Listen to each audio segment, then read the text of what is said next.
Começar a ver o uso do Whitebox Tools via Python. Tudo bem, pessoal? Bom ter vocês de volta aqui no canal do Spam Lab. Eu sou o professor Carlos Groman e hoje a gente vai continuar falando do Whitebox.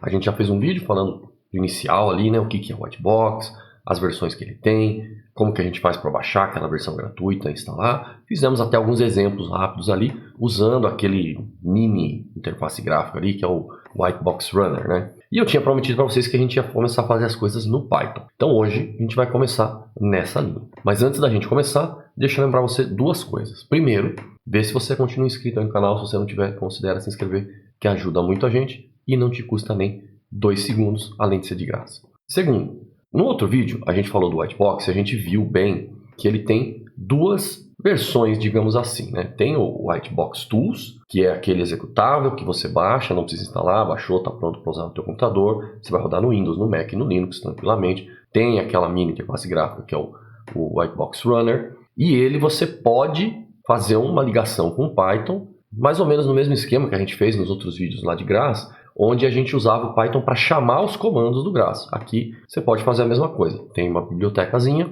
do Python chamada Whitebox, que você instala e usa ela para chamar os comandos do Whitebox. E tem a outra versão do Whitebox, que é o Whitebox Workflows, que esse é exclusivo para Python, funciona de uma maneira um pouquinho diferente, mais pythônica, né, como dizem na internet.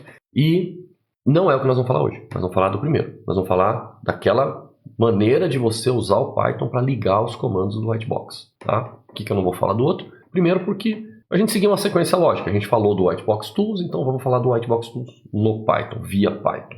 Depois porque o Whitebox Tools ele é gratuito, assim como a gente viu. Ele é gratuito, tem um set de ferramentas que é pago, mas a gente não precisa usar elas. Enquanto que o Whitebox Workflows ele tem uma pequena licença de $10 por ano, acho. E então, primeiro eu quero fazer as coisas completamente na versão gratuita. Depois a gente vê como seria na versão Python, mas lembrando que essa versão Python tem uma licencinha, beleza? Então vamos lá, eu vou pular para o navegador para a gente ver as coisas aqui. Muito bem, estamos aí no site do Whitebox, como da outra vez, né? Só para a gente relembrar, então whiteboxgel.com e aqui as duas versões, né? Whitebox Tools, Open Core e Extension e o Whitebox Workflows para Python. Então a gente vai trabalhar com o Whitebox Tools. E aí a gente vai trabalhar no Python e eu vou usar um Jupyter Notebook para isso, assim como eu fiz quando foi com o Grass. Para fazer a ligação entre as coisas, a gente vai usar uma biblioteca do Python chamada Whitebox. Isso aqui está lá no pip, então você vai instalar com o pip install Whitebox. Eu vou deixar, lógico, os links aqui direto para vocês, né? Quem quiser dar uma olhada na documentação. E também vou deixar o notebook para vocês aí, ele já está no meu GitHub, então está lá no meu GitHub, tem o repositório Whitebox Scripts e dentro dele hoje tem esse notebook que a gente vai usar hoje e um arquivo raster de exemplo, que é o mesmo que eu vou usar aqui, caso vocês queiram usar ele de teste. Tá? Que arquivo é esse? É um pedaço de um arquivo, né, de um tile de 1 por 1 grau do Copernicus Demo. Então essa área toda que vocês estão vendo aqui é o Copernicus Demo, a região aqui do sul do estado de São Paulo, Vale do Ribeira, e eu fiz um corte para essa areazinha aqui, para ficar um pouco mais leve, para ficar mais rápido, e também porque eu tentei jogar o tile inteiro no GitHub, ele não deixou porque o arquivo tem acho que uns 45, 50 MB e ele só deixa subir arquivo de 25 por vez, uma coisa assim. Então eu cortei para ficar mais rápido. E a gente vai fazer assim, a gente vai rodar no Jupyter Notebook, usando o Whitebox Tools, e a gente vai visualizar no QGIS. Tá? Então eu vou deixar aqui o QGIS aberto, eu já deixei aqui a pasta onde eu vou trabalhar, né? Que no meu caso é essa aqui, eu vou trabalhar só dentro dela, então os arquivos vão ser todos gerados ali dentro, e aí eles já vão aparecendo aqui sozinhos, a gente só joga aqui para visualizar. E aqui está o nosso notebook que a gente vai trabalhar. Tem o link, aqueles dois links ali que vocês viram antes, né? Do Whitebox, do Whitebox para Python, e a gente começa então instalando a biblioteca do Python se você não tiver. Aí você pode rodar isso fora, no seu ambiente Python, antes de iniciar o notebook, ou se você quiser rodar daqui de dentro, tem que botar o símbolozinho de exclamação, pip install Whitebox. Beleza, ele vai rodar, se já tiver ele vai falar que já tem, se não tiver ele vai instalar para você, e aí beleza. Aí você vai importar a biblioteca Whitebox. E aqui acontece uma coisa interessante, que a primeira vez que ele rodar, quando você importa sozinho, ele importa essa biblioteca e automaticamente ele vai procurar se existe um executável do Whitebox ali. Eu não achei um meio de dizer para ele se já existe um. Eu estou fazendo isso numa máquina virtual do Linux e eu não achei um jeito de dizer para ele, olha, eu já tenho o Whitebox instalado, você vai usar tal lugar antes. A partir do momento que você chama esse comando, ele vai ver se existe uma instalação do executável, né, do Whitebox Tools, ali dentro, ali junto com a biblioteca, e se não tiver, ele vai baixar. Essa segunda linha está aqui comentada porque, dependendo da sua versão do Linux, se você estiver usando uma versão um pouquinho mais velha, do Ubuntu, por exemplo, pode ser que a versão que ele baixe de cara assim não funcione, dê um problema com biblioteca, vai aparecer erro, glibc, uma coisa assim. E aí, se der esse problema, você descomenta essa linha, que aí vai forçar ele a baixar uma outra versão do executável, que aí sim deve rodar sem problema numa máquina Linux um pouco mais antiga. Mas eu deixei comentada porque, pelo menos aqui para mim, não teve problema, tá bom? E aí a gente chama então, né, o módulo Whitebox Tools aqui mesmo, o método Whitebox Tools, e eu chamei isso de WBT para ficar mais fácil. E aí todas as ferramentas que eu for chamar vai ser WBT alguma coisa. Então eu vou refazendo, né? Lógico que eu já fiz o script para testar, mas eu vou refazendo com você. Então a gente importa, tudo bem, não deu problema, e aí eu vou setar os meus diretórios de trabalho. Por que eu faço isso? Porque aí eu não preciso ficar toda hora dizendo para ele onde estão os arquivos. Se eu não tivesse feito isso, eu ia ter que toda hora que eu fosse chamar um arquivo para processar, ia ter que dizer o caminho, né? Chamar o arquivo para sair, dizer o caminho. Então aqui ele já subentende que essa segunda linha aqui está dizendo para ele que todos os arquivos que eu for usar, tanto de entrada quanto de saída, estão nesta pasta aqui, né? E a primeira linha, ele está só reforçando aqui para a biblioteca onde está o executável do Whitebox.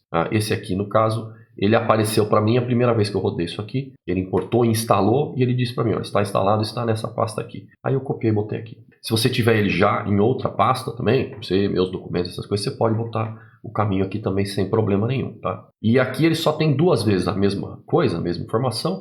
Eu esqueci de apagar, é porque eu tenho dois computadores, eu testo às vezes em um e outro, e os caminhos são diferentes, né? Porque o de cima é uma máquina Windows com Linux no subsystem, e o de baixo é uma máquina pura Linux, então fica um pouquinho diferente o caminho.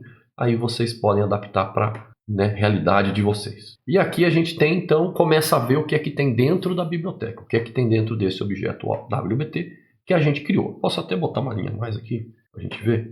Se eu pegar um dir WBT, então ele vai mostrar todos os métodos que tem lá dentro, né? Então tem um monte de coisa, tem um monte de função de coisa. Cada um desses daqui é um dos comandos lá do Whitebox que a gente viu. Classificação de vetores, de LiDAR, ó, D8, acumulação de fluxo. Então todos esses são as ferramentas do Whitebox. Ele tem isso como um método para poder chamar a ferramenta lá. Então essa é até uma maneira de você ver as ferramentas que existem, mas a melhor seria usar esse aqui, ó. Ele tem uma função chamada List Tools que vai, como o nome diz, listar as ferramentas. E aí ele vai imprimir para você um dicionário onde ele tem o nome da ferramenta e um mini resumo, né? O que a ferramenta faz, aí você pode dar uma olhada. Então, o arco seno H faz o seno hiperbólico, inverso, tá? Então você vai vendo tudo que tem aqui. Legal? Aí vocês veem que tem bastante coisa, como a gente já tinha comentado, né? Muita ferramenta aqui. Vejam que aqui ele tem o nome e a ligação para todas as ferramentas do Whitebox, incluindo aquelas pagas. Isso não significa que elas vão funcionar. Significa que se você tentar rodar uma ferramenta paga, ele vai dar um erro e falar, olha, você precisa de uma licença, né? E aí, a não ser que você tenha indicado a licença para ele, ele não vai funcionar, tá bom? E a gente também pode fazer coisas como uma subset aqui, tipo uma busca das ferramentas. Então, pedir para ele o List Tools, só que ao invés de deixar os parênteses vazios igual aqui em cima, eu coloquei aqui uma lista, né, de valores e dentro eu coloquei, nesse caso, uma única string, podia pôr até mais. Curve. Então ele vai pegar todas as ferramentas que entre o nome e a descrição aparece curve. E a gente vê que ele calcula um monte de tipos de curvaturas. Na verdade ele calcula até mais, porque tem umas que não tem curve no nome. E aqui já dá para vocês verem como é que são as coisas. Você pode ir buscando essas ferramentas assim, ou você vai lá no help e busca, né? Normalmente eu tenho feito isso, sabe? Eu vou lá no whiteboxgeospatial.com, venho aqui em Learning Resources e pego o manual Whitebox Tools User Manual, porque aqui eu tenho todas as ferramentas. Por exemplo, nesse vídeo aqui a gente vai focar mais na análise do modelo de terreno, do modelo de elevação. Então eu venho em ferramentas de análise geomorfométrica e ele mostra para mim todas as ferramentas, vai ter toda a descrição de cada uma. Por exemplo, se a gente pegar aqui aspecto, que é uma bem comum. Então ele diz o que funciona, como funciona cada parâmetro, cada opção, tem referência e tudo, e ele dá até para a gente a função que eu vou chamar em Python. Legal? Então se eu for fazer isso aqui em Python, eu chamo wbt.aspect, den igual o modelo que eu vou entrar, output igual o arquivo de saída. Se eu quiser colocar um fator Z para aumentar a elevação ali, ou no caso aqui o fator Z é para você converter a escala das unidades de medida horizontais, x, y, com a Z, se elas não forem iguais. Por exemplo, você tem um mapa que está em metros, em UTM, mas a unidade de vertical é TES.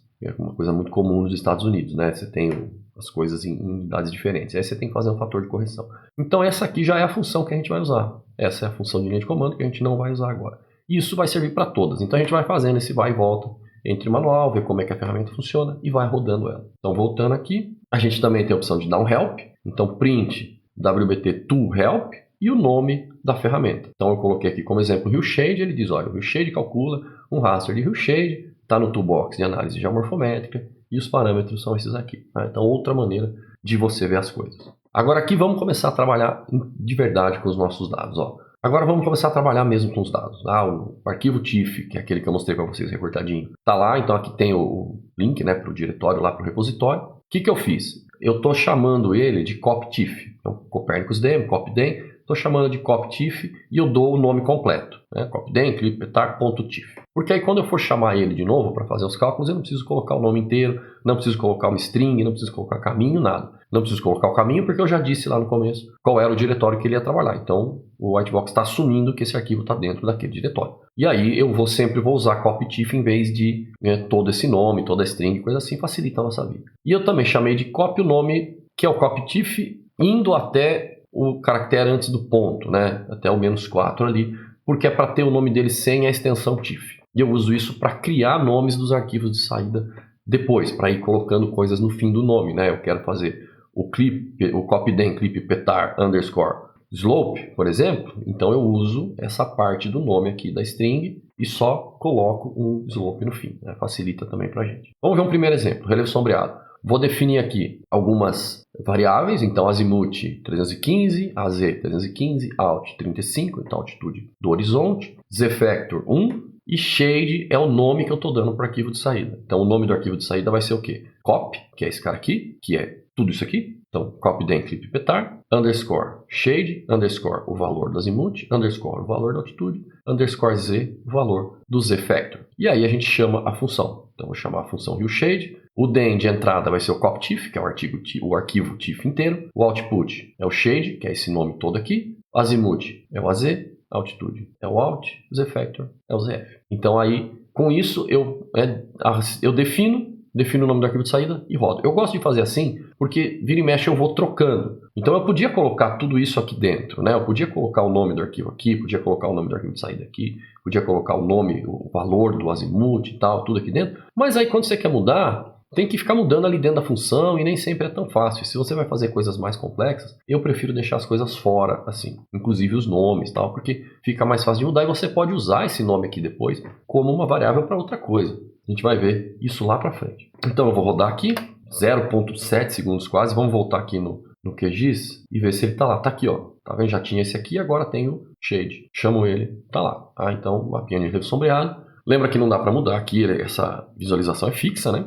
Por conta da orientação que eu pus. Se eu quisesse mudar a orientação, o que eu fazia? Eu vim aqui, por exemplo, eu vou colocar a gente estava com o iluminante daqui, ó, de 315, né, de NW, noroeste. Eu vou colocar um iluminante aqui, de nordeste. E aí, como a gente já viu em outros vídeos, principalmente na aula lá de geomorfometria de grás, na aula de modelos de terreno e tal, quando a gente ilumina a coisa paralelo a essas grandes estruturas, elas vão, né, o efeito delas vai sumir bastante, vai diminuir muito, quase sumir, dependendo de como você encaixa elas. A gente sempre tem que iluminar perpendicular às estruturas que a gente quer ver. Então eu vou fazer um de 45 graus. Vou mudar só aqui, ó, azimuth 45, mais nada. E vou rodar de novo. Vamos voltar para o QGIS, tá lá, ó, já está aqui o clippetar shade 45. Vê como muda bastante a visualização do terreno, né? Porque a luz agora está vindo de nordeste e ela ressalta esse vale aqui, que é o Vale do Ndique, aqui, o Vale do Rio Betari, e a gente pode ver a diferença entre os dois. Ó. Iluminação de nordeste, iluminação de noroeste. Então esse foi o relevo sombreado. Aí agora eu fiz uma célula grande para calcular vários parâmetros morfométricos de uma vez só. Então vamos ver uma por uma do que a gente vai calcular. Primeiro, slope, declividade. Então o arquivo vai chamar copydem, petar, papapá, slope. Aí eu vou chamar a função slope, chamo o den de entrada copyTIFF, output slope, e as unidades aqui a gente define, percentual, grau ou radiano. Aspecto a mesma coisa, vamos chamar ele aqui Curvaturas, vou calcular só as 3 principais, que tem um monte lá, mas eu não vou entrar nessa discussão agora. Então, curvatura planar ou horizontal, curvatura de perfil ou vertical e curvatura média, né, que é uma relação entre as duas. Nesse outro bloco aqui, eu estou fazendo a mesma coisa, estou calculando as curvaturas de novo, só que tem um log igual true aqui no fim. O que é isso? Normalmente a curvatura ela tem um range de valores que é bem melhor se você usar a escala log. Elas aparecem melhor se você usar uma escala log nas curvaturas. Então, ao invés de você ter que fazer o log na visualização dos dados, ele já solta os dados com curvatura log, e aí a gente está calculando aqui também. Então vamos ter os arquivos das curvaturas normais e das curvaturas em log. Depois eu vou calcular uma medida de rugosidade, que é uma medida que eu gosto bastante, porque está no artigo meu e o John gosta dela também, então ele colocou até um comando para fazer isso, que é o Standard Deviation of Slope. A gente pega dentro de uma janela móvel, calcula a declividade, né? Você vai ter a declividade, aí dentro dessa janela móvel você calcula o desvio padrão dessa declividade, e isso é uma medida interessante para a rugosidade do terreno. Então define aqui uma janela de 11 por 11 pixels, lembrando que esse modelo ele é um copy-day, então ele tem 30 metros de pixel, tá? A gente está vendo numa escala aqui de uns 300 e pouco, 350 metros mais ou menos. E o nome do arquivo de saída vai ser todo aquele nome lá, Copérnicos, né, papapá, rugosidade, roof, e o tanto por tanto, que é o número da janela. Aí ele vai fazer aqui direto, tá? Eu defino aqui o tamanho do filtro em X e em Y, ele ainda deixa você fazer tamanhos diferentes em X e Y, apesar de que isso não é muito comum. Então eu deixei o mesmo valor para os dois. Depois a gente vai calcular os geomorphons, que é aquela proposta de classificação do relevo a partir de parâmetros geomorfométricos feita pelo pessoal lá da Polônia, do Stepinski e tal. Então ele tem esse comando, a gente vai definir um raio de distância de busca em pixels, então 35 pixels, o nome do arquivo de saída e depois uma classificação de formas de relevo do PANOC, que também tem todo um esquema ali de relação entre curvaturas, slope e tal, para classificar a forma, né? Se ela é uma forma plana, convexa e tal. Então a gente vai mandar rodar tudo de uma vez só. Ó, aqui ele deve estar rodando os geomorphons, que demora mais. Então não deu nem 5 segundos, né, gente? Rodou aquele monte de coisa. Vamos lá voltar para o QGIS para ver o que deu ali. Dá um refresh aqui, ó, um monte de arquivo. Então agora a gente tem todas as curvaturas e as rugosidades. Vamos ver o que a gente ganhou aqui. Declividade, a linha tradicional de declividade, bonitinho. Isso é uma janela 3x3, tá? Se ele está em... Vamos ver uma coisa aqui, ó. Vamos voltar lá no manual. Se o modelo de terreno tiver, se o seu DEM tiver numa coordenada geográfica, tiver em lat long, ele vai usar uma janela 3x3. Se ele tiver em uma coordenada plana, tipo TM, ele vai usar uma janela 5x5, tá? Então, esse é o tamanho da escala que ele está olhando aqui. A mesma coisa para o aspecto, para aquelas curvaturas e tal. É sempre a mesma coisa. 3x3 para geográfica, 5x5 para coordenadas planas. No caso aqui ele está em UTM. Não, ele está em geográfica aqui, ó. Veja as coordenadas aqui embaixo, está em geográfica. Então ele está usando a 3x3. Aspecto também, né? Aquela coisa, a gente pode mudar as cores aqui e tal. As curvaturas, vamos ver aqui. Ó. Então a curvatura plana, não dá para ver nada. Então vamos colocar uma corzinha nessa curvatura plana aqui. Vou colocar isso como single band. As curvaturas, eu acho que é sempre legal a gente usar uma escala de cor divergente, então com o branco no zero, no centro, né, para você ter bem a diferença entre côncavo e convexo e tal, mas não tá grandes coisas, né? Então a gente pode trocar aqui um pouco, ó. Esse aqui fica bacana, né? Acertar os valores de mínimo e máximo pelo desvio padrão, média mais um desvio padrão, porque aí, deixa eu puxar o histograma para vocês verem. Ó, então a gente tem os dois picos do histograma, né? Côncavo e convexo, e aí a gente fica bonitinho ali na simbologia, né? Então pega bem aí os vales, as cristas. Essa aqui que eu chamei é a curvatura horizontal. Vamos fazer o mesmo para a curvatura de perfil. A curvatura de perfil já começa a aparecer um pouco mais coisa, normal. Vou colocar o estilo também. Ficou uma desgraça também. Vamos mexer aqui na visualização. Desvio padrão, melhorou. Ó. E cadê o nosso mínimo máximo aqui? Desvio padrão. Então vê que a log e a outra, elas não são tão diferentes quando você ajusta a escala de cores. Mas a log ela já vem meio mais pronta, sabe? Já vem mais direto. Aqui, beleza. Aqui então a curvatura de perfil, a curvatura na linha da declividade, na linha do slope, marcando bem o vale dos rios e as cristas aqui, ó, em azul. Bem bacana essa aqui, né? Vamos ver o que mais a gente fez aqui de dados aqui. Curvatura, a mean curvature, que é a curvatura média. Tá? Então ela se não me engano, ela é um produto entre as duas. Mean, 2 desvio padrão. Também marca muito bem as coisas. E aqui a nossa rugosidade. Então a rugosidade aqui a gente pode colocar uma escala de cor mais normal, não precisa ser de divergente. Pode colocar uma escala comum, tipo a Virides. E aí ele vai do desvio menor, do mais escuro, para o amarelo, que é o mais tem mais desvio padrão da declividade, então ele é mais rugoso. Então nessa escala, que era de 11 por 11 pixels, né, se não me engano, mais ou menos na casa dos 300 metros, essas feições aqui destacam na rugosidade. Então feições menos rugosas aqui em cima, isso aqui já é o Planalto de Guapiara, tal, você vê bem algumas variações aí, dá até para fazer algumas diferenças aí da geomorfologia. Então esse aqui a gente já viu, slope, curvatura, o que faltou para a gente ver aqui? Faltou a gente ver os geomorphons e as classes do PANOC. Então do PANOC, vamos ver, eles têm 7 classes, formas de relevo, deixa eu voltar aqui para a gente ver. Tá? Então ele faz uma relação aqui entre o que é divergente, convergente, plano e tal, e ele chega nessas classes aqui, tá?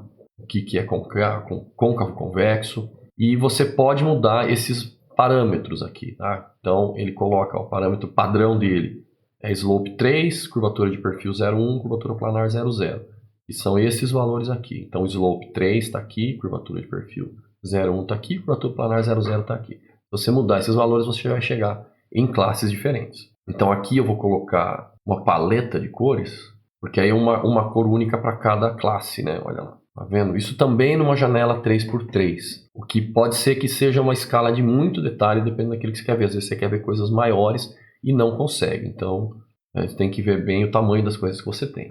E os geomorphons. Aqui também a gente vai colocar uma escalinha de cor de paleta. Aqui ele tem mais classes. Olha, e olha que interessante, né? A gente pediu um raio de 35 células. Então, todo esse canto aqui do mapa ele perde. Porque é o tamanho da janela móvel que está passando, ele não consegue fazer as coisas aqui. Então aqui deve ter metade de 35, se a gente contar aqui. Que é a janela encaixa aqui, né? Então metade dela fica vazia e aí você não consegue. E você tem essa coisa doida, lisérgica, para tentar interpretar. Essa coisa de fazer classificação de forma de relevo automática, ela não é fácil, é complicada.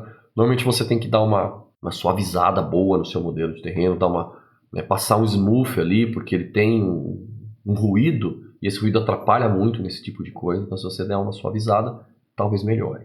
Vamos voltar para o nosso notebook. Então a gente fez todo um grande cálculo aqui de formas e parâmetros geomorfométricos. Agora a gente viu ali todas essas classificações aqui e tal, e que elas trabalham numa janela meio fixa, né? O Geomorphos, ele tende a pegar uma área grande, mas o PANOC, por exemplo, vai ficar preso naquela definição lá de 3x3 e tal, e você pode não ter tudo aquilo que você quer. Pensando nisso, há não muito tempo atrás, o John não, né? Foi um aluno do John que colocou essa função aqui, que é a do LQR, né? O Local Quadratic Regression, regressão quadrática local. O que é isso? Isso é baseado na tese do Joe Wood, de 96, que ele trabalhou, estudou em cima disso, e isso foi implementado no GRASS, né? Tem um comando lá que a gente trabalhou com ele nos vídeos de GRASS, que é o R-Param Scale, que você calcula parâmetros num raster numa determinada escala. O que ele faz? Você define o tamanho da janela, então não mais um 3x3, 5x5 básico, você pode colocar um tamanho grande, se você quiser, e aí dentro dessa janela ele vai botar uma função quadrada para tentar ajustar aquela superfície,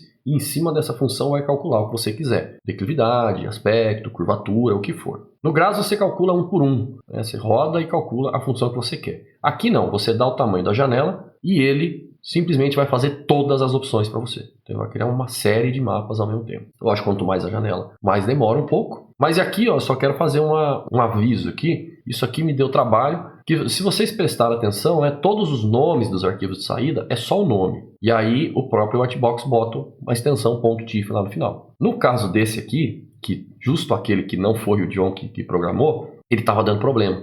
Eu testei de N maneiras e ele sempre travava. Aí fui lá no GitHub, conversei, né, botei lá um problema lá no issue no GitHub, o John viu, né, pediu até o arquivo para dar uma olhada. Ele falou, olha, o que eu estou sentindo aqui é que está faltando pôr o .tif no final. Bom, então você vê como que é, né? Ele programou 99% das ferramentas e em todas elas você não precisa pôr a extensão do arquivo, ela vai automático. Justo aquela que ele não programou, faltou essa checagem, esse cuidado. Então por isso que essa aqui tem o .tif, senão ele não funciona. Então vou rodar aqui, coloquei uma janela de 31. 30 metros, né? 30 vezes 30, 900, mais ou menos 900 metros de janela para a gente ver as coisas ali, as curvaturas e tal. E aí ele vai rodar e vai fazer todas. Essa aqui ele vai demorar um pouquinho mais. Acabou. Demorou, mas não demorou tanto assim também, né? Então vamos voltar lá no QGIS e ver como é que isso ficou. Então aqui, ó, eu dei o nome de cópia da enclipetar LQS, F31, e ele colocou, o Whitebox colocou ASPIS, RC e tal. Isso aqui são os parâmetros, né? Então PLA C, Plan Curvature, Long C, Long Curvature, Pro C, Prof Curvature, SLP, Slope. Como é que é o slope em 31 por 31? Vou dar uma acertadinha aqui, olha só, hein? Desvio padrão, talvez, não ficou muito bom, vou deixar aqui a contagem acumulativa de 1 a 2%. Olha só, gente, então esse é o slope numa janela 31 por 31. Eu estou olhando agora a declividade numa escala de mais ou menos 900 metros. No de baixo eu estou olhando numa escala de 90. Ver como muda muito o que a gente enxerga, né? Vamos ver as outras? Vamos ver o aspecto? Olha só, o aspecto já veio com a corzinha. Gente, que loucura, hein? 90 metros, 900. Ver que todas essas as serras que são alongadas, ele vira quase que uma coisa só a serra, né? Interessante. Vamos ver as curvaturas devem dar uma coisa bem interessante. Vamos ver curvatura planar. Vamos pegar a curvatura de perfil. Então veja, na escala de 31 por 31, o que a gente tem? As coisas ficam todas desse azulzinho mais claro, que é o planar, né? Que ela fica toda grande, fica quase como um grande plano. Toda a vertente vira um grande plano. E aí só o pedacinho ali do rio vai ficar com côncavo, um pedacinho de cima da serra vai ficar convexo. Aqui na parte plana já fica um pouco mais bagunçado porque é plano. Vê como vai mudando muito, né? Como a gente faz a curvatura. Vamos fazer uma curvatura um pouco menor? Só por graça, estou pensando aqui agora. Era 3 por 3, então sei lá, 11. 11 vai dar 300 metros, né? Em vez de 90. Então esse é o de 31 por 31 e esse é o de 11 por 11. Vê que ele marca mais os valezinhos dos rios, as cristas, e tem que ir fazendo um ajuste. O resto fica tudo no planar. Então tem que ir fazendo um ajuste. Esse aqui não é uma coisa que tem uma fórmula. Você vai testando e vendo o que mostra melhor as coisas, dependendo da tua área, do teu relevo. Isso daqui não tem muito o que fazer. Deixa eu voltar aqui. Ele tem também algumas coisas legais, que faz uns plots interessantes para a gente analisar o relevo. Então esse aqui, por exemplo, Slope versus Elevation Plot. Ele é bem bacana. Ele vai entrar só o modelo de elevação, ele vai calcular a declividade e vai fazer um gráfico da relação de um com o outro. Isso aqui é um negócio bacaníssimo. Uma vez eu tive que fazer o código na mão para isso. Uma vez eu fiz no R, uma vez no Python. E aqui ele faz, e veja que a saída dele é um arquivo HTML. É um arquivo para você ver no navegador. Tem até, vamos ver, eu vou discutir um probleminha que tem aqui com vocês. Então vou rodar, para essa janela doida aqui. No Linux ele abre direto no navegador. No Windows ele não consegue fazer isso, pelo menos no meu, né? Aí eu tenho que achar o arquivo aqui e jogar. Vou criar uma aba nova aqui só para jogar ele. Então esse tipo de gráfico, estou dando um zoom aqui com o Ctrl, eu tive que fazer na mão. Você pegar a média da declividade para cada intervalo de altitude e fazer esse gráfico. Se você quiser, você pode entrar com vários rasters ao mesmo tempo, que ele vai fazer várias linhas para você. Você pode comparar esses rasters direto nesse gráfico. Qual que é a única coisa que eu não acho bom? Ele está fazendo esse gráfico. Esse gráfico é um SVG, o Scalable Vector Graphics, e ele está preso aqui. Como é que você vai tirar isso? Como é que você vai salvar isso? Para editar num programa de desenho, para colocar no teu artigo? Não tira. Hoje você não tira, a não ser que você faça um print screen desse treco. Eu até coloquei lá no